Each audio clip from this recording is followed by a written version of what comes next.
اللہ آپ کی دعاؤں کو آپ کی زبان پہ آنے سے پہلے جان لیتا ہے، اس لیے جب آپ دعاؤں کو لفظوں کی شکل نہ دے سکیں تو بس اتنا یقین رکھیں کہ آپ کے رب نے آپ کے دل کو سن لیا ہے، اور اللہ کے علاوہ اور اللہ سے بہتر دلوں کو سننے والا اور دلوں کی اندر کی کیفیات کو سمجھنے والا اور کوئی نہیں ہے۔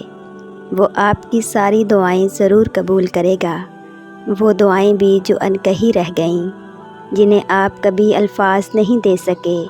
بس اللہ کے مقرر کیے ہوئے صحیح وقت کا انتظار کریں، بے شک میرا رب تو بہت دعا سننے والا ہے۔ حدیث پاک میں آتا ہے کہ مومن جیسا کیسا بھی ہو، اس کی مانگی ہوئی ہر دعا اللہ رب العزت قبول فرما لیتے ہیں، مگر قبولیت کی مختلف صورتیں ہیں۔ دعا کی قبولیت کی ایک صورت یہ ہوتی ہے کہ اس نے دنیا میں جو کچھ بھی مانگا اس کو ویسے ہی پورا کر دیا۔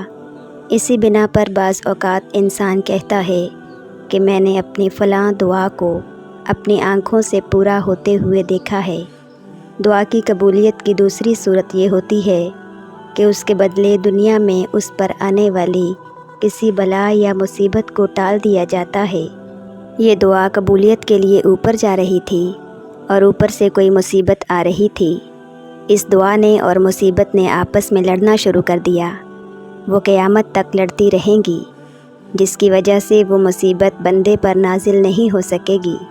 ہمیں کیا پتہ کہ اللہ تعالیٰ نے ہمیں کس کس بیماری، مصیبت اور آفت سے بچایا ہوا ہے۔ ایک بزرگ فرماتے ہیں کہ میں ایک مرتبہ دریا کے کنارے چل رہا تھا۔ میں نے ایک بچھو کو دیکھا کہ وہ پانی کی طرف بھاگا جا رہا ہے۔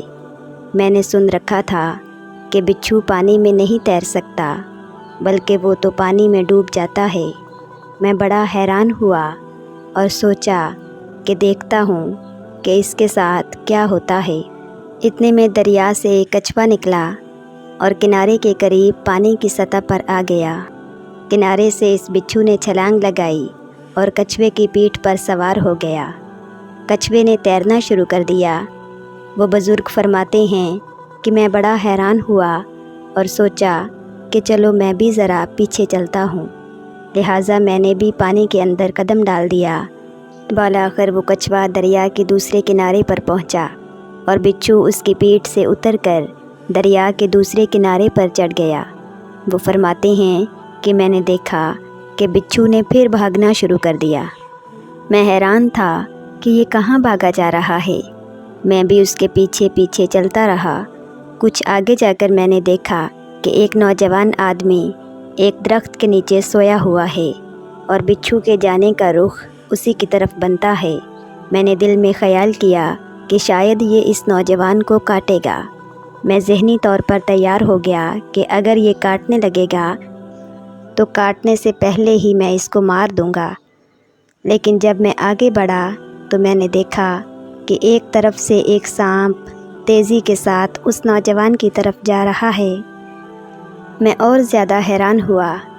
جب وہ سانپ اس کے قریب ہوا تو یہ بچھو اس سانپ کے ساتھ چمٹ گیا اور بچھو نے اسے ڈنگ مارا تو سانپ نے وہیں تڑپنا شروع کر دیا اور وہیں ڈھیر ہو گیا۔ بچھو جدھر سے آیا تھا اس نے ادھر واپس بھاگنا شروع کر دیا۔ فرماتے ہیں کہ میں حیران ہو کر قدرت کا نظارہ دیکھ رہا تھا اور سوچ رہا تھا کہ میرے مولا، تیرا یہ بندہ سویا ہوا ہے، ایک سانپ اسے کاٹنے آ رہا ہے، اور آپ نے اتنی دور سے ایک بچھو کو بھیج دیا جو اس کا محافظ بن گیا۔ میں اس نوجوان کے قریب گیا اور اسے جگایا تو میں یہ دیکھ کر حیران ہوا کہ اس کے منہ سے شراب کی بو آ رہی تھی۔ میں نے اسے کہا کہ اے نوجوان، تو سویا ہوا ہے اور تیرا پروردگار جاگ کر تیری حفاظت کر رہا ہے۔ اس نے اٹھ کر جب سانپ کو دیکھا اور میرا قصہ سنا تو اس کی آنکھوں سے آنسو آ گئے۔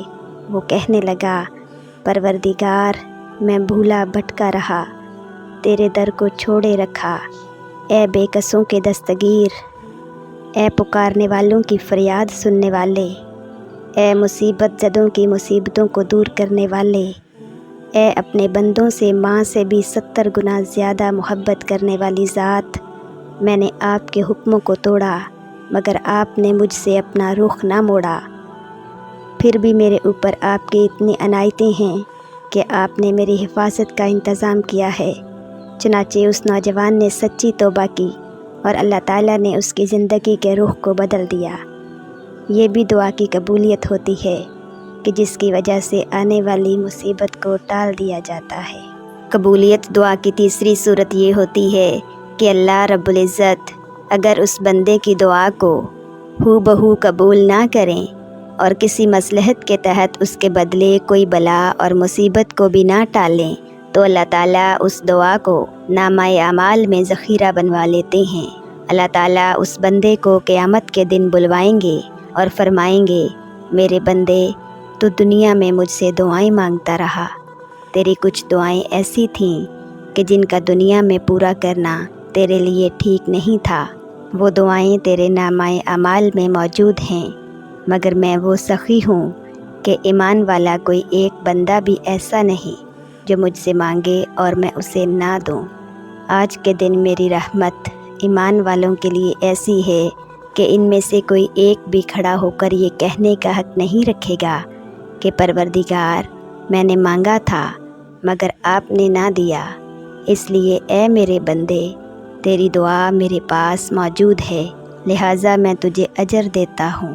حدیث پاک میں آیا ہے اللہ تعالیٰ اس بندے کو اتنا اجر دیں گے کہ وہ بندہ خواہش کرے گا کہ اے کاش دنیا میں میری کوئی دعا بھی پوری نہ ہوتی اور میری سب دعاؤں کا اجر اور بدلہ آج قیامت کے دن مل جاتا۔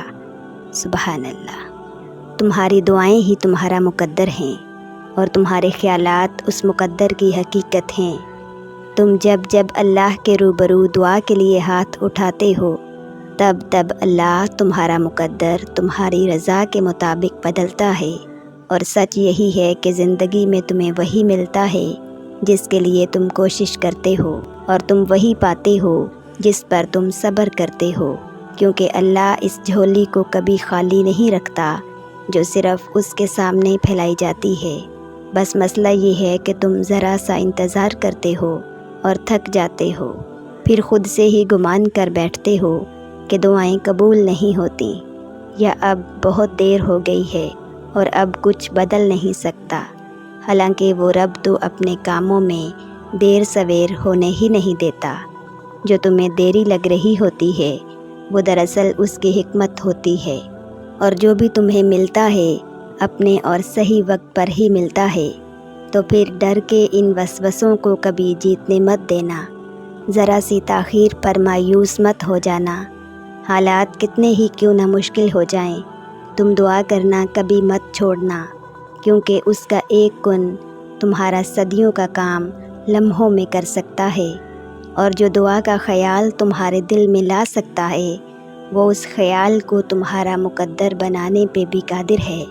دعا کی توفیق ہی قبولیت کی سب سے بڑی دلیل ہے، جسے کوئی رد نہیں کر سکتا، تمہارا نصیب بھی نہیں۔